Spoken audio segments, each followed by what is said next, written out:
Hello friends, कैसे हैं आप। मैं ओम प्रकाश कुमार आज वर्ग 10 के बच्चों के लिए प्रकाश का परावर्तन, जो कि फिजिक्स का पहला चैप्टर है, लेकर के वीडियो के माध्यम से उपस्थित हुआ हूं। हमारा टॉपिक है प्रकाश का परावर्तन। प्रकाश का परावर्तन। परावर्तन शब्द का जो अर्थ होता है, परावर्तन शब्द का अर्थ होता है लौटना, अर्थात प्रकाश का लौटना। प्रकाश का परावर्तन कहने से हमारा तात्पर्य होता है प्रकाश के लौटने से। अब सवाल उठता है कि लौटना किसको बोलते हैं। अगर हम एक जगह से चलना प्रारंभ करते हैं और पुनः लौट के वहीं आते हैं तो ये हुआ लौटना। एग्जाम्पल के तौर पर मैं ऐसे भी कह सकते हैं कि अगर कोई गेंद जिसको मैं फेंक दूं और वह पुनः हमारे पास आ जाए, किसी वस्तु से टकरा के हमारे पास आ जाए, तो उसको बोलते हैं लौटना। तो लौटने के लिए जरूरी है किसी वस्तु से टकराना। तो यहां पर हमारा टॉपिक है प्रकाश का परावर्तन, अर्थात प्रकाश का लौटना। अब सवाल उठता है कि प्रकाश क्या है। आइए हम थोड़ा सा प्रकाश के बारे में जानें। प्रकाश को अंग्रेजी में लाइट बोला जाता है। प्रकाश ऊर्जा का एक रूप होता है। प्रकाश ऊर्जा का एक रूप होता है। यह किसी भी वस्तु को देखने की अनुभूति प्रदान करता है। यह स्वयं अदृश्य होता है, लेकिन किसी वस्तु को देखने की अनुभूति देता है। अर्थात हम ये भी कह सकते हैं कि प्रकाश वह भौतिक कारक है जो किसी वस्तु को दृश्यमान बनाती है। अब सवाल उठता है, आइए हम इसको पहले नोट कर लेते हैं। प्रकाश यह ऊर्जा का एक रूप है जो किसी वस्तु को दृश्यमान बनाती है, या प्रकाश वह भौतिक कारक है जो किसी वस्तु को दृश्यमान बनाती है। दृश्यमान कहने से मतलब होता है देखने के लायक बनाती है। अब सवाल उठता है कि प्रकाश की उत्पत्ति कहां से होती है, प्रकाश के स्रोत क्या होते हैं। सबसे पहले हम ये जानते हैं कि प्रकाश का स्रोत कहते किसको है। प्रकाश स्रोत, जिसको अंग्रेजी में बोला जाता है सोर्स ऑफ लाइट, प्रकाश का उत्सर्जन करने वाली सभी वस्तुओं को प्रकाश स्रोत कहा जाता है। मतलब जिन जिन वस्तुओं से प्रकाश निकलती है, उत्सर्जन कहने का मतलब हुआ जिनसे प्रकाश निकलती है, तो वे सभी वस्तुएं प्रकाश के स्रोत कहलाएंगे जिनसे प्रकाश निकलती है। अगला टॉपिक है हमारा प्रकाश स्रोत के प्रकार।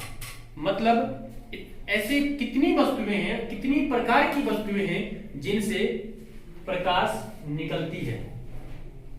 अगर हम उन वस्तुओं के उत्पत्ति की दृष्टि से देखें, वस्तुएं वो कहां से प्राप्त हुई इसके दृष्टि से देखें, तो प्रकाश स्रोत के दो प्रकार होते हैं। एक कृत्रिम या मानव निर्मित स्रोत और दूसरा प्राकृतिक स्रोत। अब सवाल उठता है कि कृत्रिम या मानव निर्मित स्रोत किसको बोलते हैं। मानव निर्मित शब्द से यह स्पष्ट है कि इन वस्तुओं को मानव ने बनाया है, मनुष्यों ने बनाया है। तो मानव निर्मित वे सभी वस्तुएं जो प्रकाश का उत्सर्जन करती है कृत्रिम स्रोत कहलाता है। जैसे में जलता हुआ बल्ब, मोमबत्ती, लालटेन, दिया या ऐसे ढेर सारे पदार्थ जिसका निर्माण मनुष्यों ने किया है, उसे हम प्रकाशीय स्रोत के कृत्रिम स्रोत बोलते हैं, मतलब मानव निर्मित स्रोत बोलते हैं। और दूसरा होता है प्राकृतिक स्रोत। सबसे यह स्पष्ट है कि ये ऐसे स्रोत हैं जो प्रकृति प्रदत्त हैं, अर्थात प्राकृतिक रूप से विद्यमान वे सभी वस्तुएं जो प्रकाश का उत्सर्जन करती है प्राकृतिक स्रोत कहलाता है। अब प्राकृतिक रूप से विद्यमान ऐसी पदार्थ जो प्रकाश का उत्सर्जन करती है, जैसे सूर्य, तारे, जुगनू, स्टारफिश आदि। सूर्य मनुष्यों के द्वारा निर्मित नहीं है, ये हम सभी जानते हैं। तारे, जुगनू, ये जो भी है ये प्रकृति प्रदत्त है। इसका निर्माण प्रकृति में, या यूं कह सकते हैं ये गॉड गिफ्टेड, इसको हम लोग गॉड गिफ्टेड भी कह सकते हैं। प्रकृति के द्वारा जो हमें मिला है विरासत में, उसे हम गॉड गिफ्टेड भी कह सकते हैं। मतलब प्रकृति प्रदत्त वे सभी वस्तुएं जो प्रकाश का उत्सर्जन करती है उसको हम लोग प्राकृतिक स्रोत कहते हैं। अब आता है सवाल कि प्रकाश के गुण, प्रकाश के क्या क्या गुण होते हैं। प्रकाश की अनंत गुण होती है, प्रकाश गुणों का भंडार है। इनमें से कुछ गुण, जैसे यह सीधी रेखा में गमन करती है, यह फोटोन का बना होता है, यह आवेशहीन होता है। आगे जाकर के हम पढ़ेंगे आवेश के बारे में। तो प्रकाश आवेशहीन होता है और प्रकाश का तरंग दैर्घ्य बहुत कम होता है। ये प्रकाश के गुण होते हैं। ऐसे प्रकाश के बहुत सारे गुण होते हैं, लेकिन उन गुणों में से मैंने कुछ गुणों को अभी आपके समझ रखा है। हमारा अगला टॉपिक है प्रकाश की किरण। किरण किसको बोलते हैं?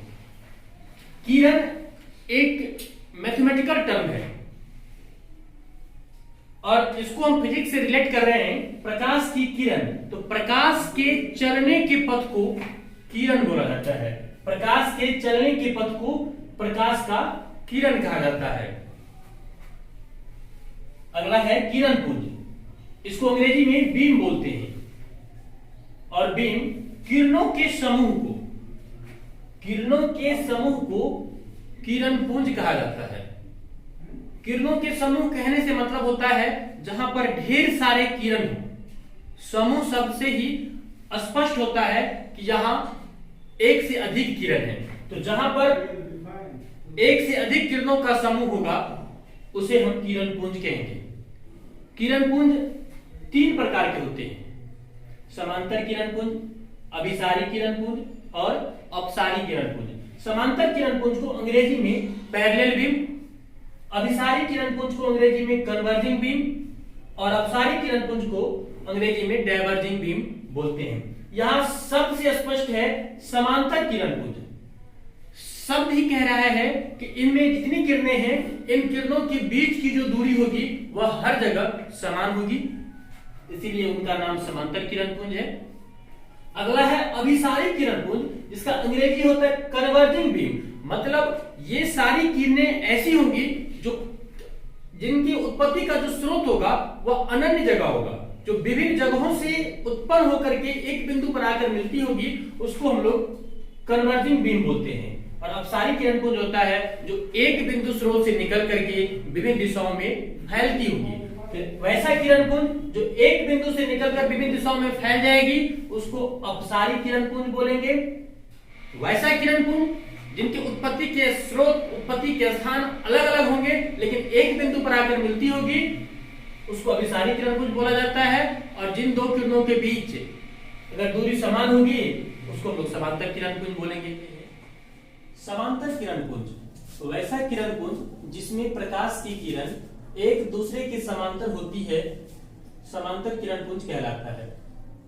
अपसारी किरण पुंज वैसा किरण पुंज जिसमें प्रकाश की किरण एक बिंदु से निकलकर फैलती जाती है, अपसारी किरण पुंज कहलाता है। यहां पर हम देख सकते हैं कि ये जो पॉइंट है ये इसका उत्सर्जन का पॉइंट है। इस बिंदु से वह निकल करके विभिन्न दिशाओं में फैलती चली जा रही है। अगला है अभिसारी किरण पुंज, वैसा किरण पुंज जिसमें विभिन्न दिशाओं से आती हुई प्रकाश की किरण एक बिंदु पर आकर मिलती है, अभिसारी किरण पुंज कहलाता है। जैसे कि यहाँ पर हम देख रहे हैं कि विभिन्न दिशाओं से आती हुई प्रकाश की किरण इस बिंदु पर आकर के मिल रही है, तो ऐसे किरणों के समूह को हम लोग अभिसारी किरण पुंज कहते हैं। आइए हम अब थोड़ा सा वस्तुओं के बारे में कुछ जानकारी ले ले। प्रकाश के आधार पर हम वस्तुओं को डिफाइन करने के लिए कोशिश कर रहे हैं। प्रकाश के आधार पर हमारा कहने का मतलब होता है प्रकाश के संदर्भ में किसी वस्तु का क्या रोल होता है, उस रोल के आधार पर हम अभी वस्तु को परिभाषित करेंगे। प्रदीप्त या दीप्तिमान वस्तुएं, शब्द ही यह बता रही है कि वह खुद प्रकाश का उत्सर्जन कर रही है। प्रदीप्त या दीप्तिमान वस्तु कहने से तात्पर्य होता है ऐसी वस्तुओं से जो प्रकाश का उत्सर्जन खुद करती है, मतलब वैसी वस्तुएं जो प्रकाश का उत्सर्जन स्वयं करती है दीप्तिमान वस्तुएं कहलाती है, जैसे सूर्य, बिजली, जलती मोमबत्ती आदि।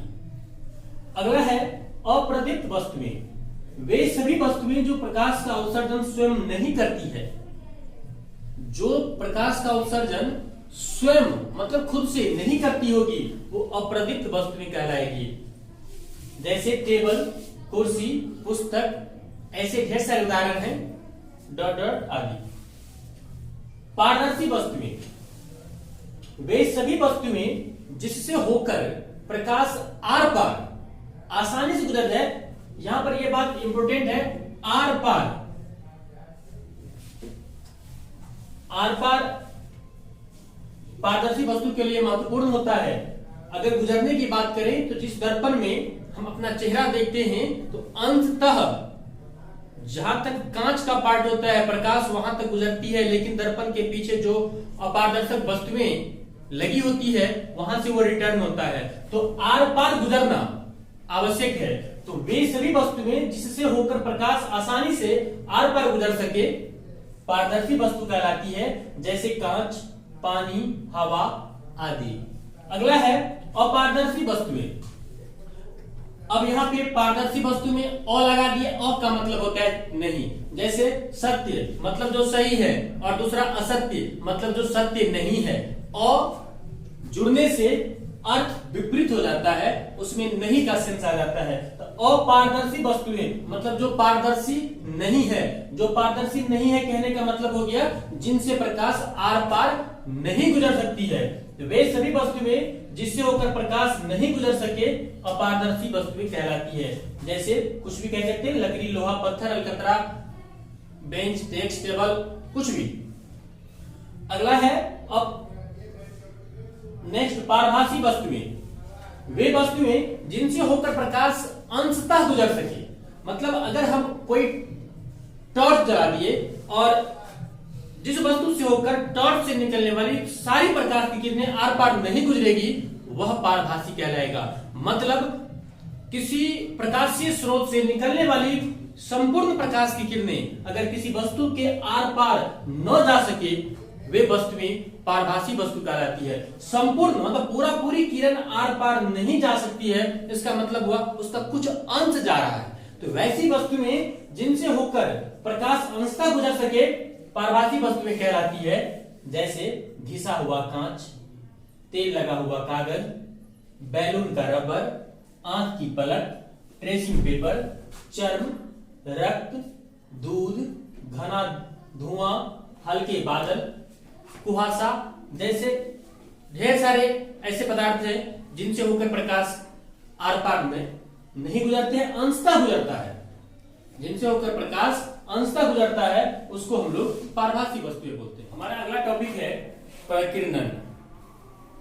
जब प्रकाश सूक्ष्म कणों पर पड़ता है तो वे कण उन पर पड़ने वाली प्रकाश की कुछ ऊर्जा को अवशोषित कर फिर उसे चारों दिशाओं में विकृत कर देते हैं। इस प्रक्रिया को प्रकीर्णन कहा जाता है। थोड़ा सा इसको हम डिटेल समझ लेते हैं। जैसे सूर्य से निकलने वाली प्रकाश की किरणें वायुमंडल के कणों पर पड़ा तो वे कण क्या करते हैं, उन प्रकाश की किरणों को उसकी कुछ ऊर्जा को अवशोषित कर लेता है, मतलब अपने अंदर में समाहित कर लेता है। और जब सूर्य की किरणें उन पर नहीं पड़ती है तब वे उसे विकृत करते हैं, मतलब पुनः वायुमंडल में छोड़ते हैं। इसी प्रक्रिया को प्रकीर्णन कहा जाता है। सबसे पहले प्रकाश की किरण उस कण पे पड़ा, उन्होंने मतलब कण ने प्रकाश की कुछ ऊर्जा को अवशोषित किया। जब प्रकाश की किरणें उस पर पड़ना बंद हो गई तो वह पुनः उस प्रकाश की किरण को विकृत करते हैं, जिसको हम लोग प्रकीर्णन कहते हैं। तो प्रकीर्णन जब प्रकाश सूक्ष्म कणों पर पड़ता है तो वे कण उन पर पड़ने वाली प्रकाश की कुछ ऊर्जा को अवशोषित कर फिर उसे चारों दिशाओं में विकृत कर देते हैं। इस प्रक्रिया को प्रकीर्णन कहा जाता है। इसी प्रकाश के कारण, मतलब प्रकीर्णित प्रकाश के कारण ही हम दिन में ऐसी वस्तुओं को भी देखते हैं जहां सूर्य का प्रकाश सीधे नहीं पड़ती है। हमारा अगला टॉपिक है दर्पण या आईना। इस शब्द से तो सारे लोग रूबरू हैं। दर्पण या आईना हर घर में उपलब्ध होता है, लेकिन शायद बहुत ही कम लोग ऐसे होते हैं जो दर्पण के बनावट के बारे में, दर्पण के गुण के बारे में, दर्पण के बारे में जानते हैं। तो आइए हम इन बातों को थोड़ा देख लें कि दर्पण क्या होता है। सबसे पहले यह एक प्रकाशीय युक्ति होता है जो प्रकाश के परावर्तन के नियमों पर कार्य करती है, परावर्तन के सिद्धांत पर कार्य करता है। अब सवाल उठता है यहाँ पे परावर्तन, ये शब्द पहले भी हम लोग जान चुके हैं कि परावर्तन शब्द का अर्थ क्या होता है। इसका अर्थ होता है लौटना। मतलब दर्पण एक ऐसी प्रकाशीय युक्ति है, प्रकाश की किरणों को एक निश्चित नियमानुसार लौटाती है। यह एक प्रकाशीय युक्ति है जो प्रकाश के परावर्तन के सिद्धांत पर कार्य करता है।